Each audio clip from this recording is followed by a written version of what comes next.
মণিপুর রাজ্যে দুজন মহিলার সঙ্গে যে ঘটনা ঘটেছে এবং মণিপুর রাজ্যের সার্বিক পরিস্থিতি নিয়ে মণিপুর রাজ্যের মুখ্যমন্ত্রী পদত্যাগ সহ বিভিন্ন দাবি নিয়ে সোমবার আগরতলার উত্তর গেট এলাকায় বিক্ষোভ দেখালো সারা ভারত গণতান্ত্রিক নারী সমিতির সদর বিভাগীয় কমিটি।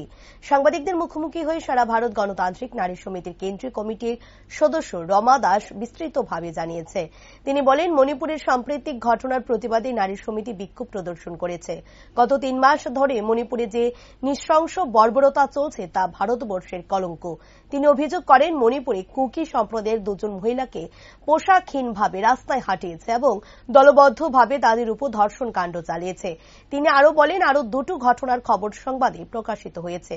তাছাড়াও লোক চোখের অন্তরালে কুকি সম্প্রদায়ের মহিলাদের উপর ধর্ষণ, শ্লীলতাহানি, পাশবিক অত্যাচার এগুলো সংঘটিত হয়ে চলছে।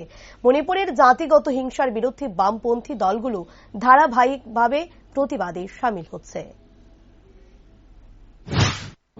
মণিপুরের সাম্প্রতিক কালের ঘটনাগুলির বিরুদ্ধে এখানে প্রতিবাদ বিক্ষোভে সমাবেশ আমরা সংগঠিত করেছি।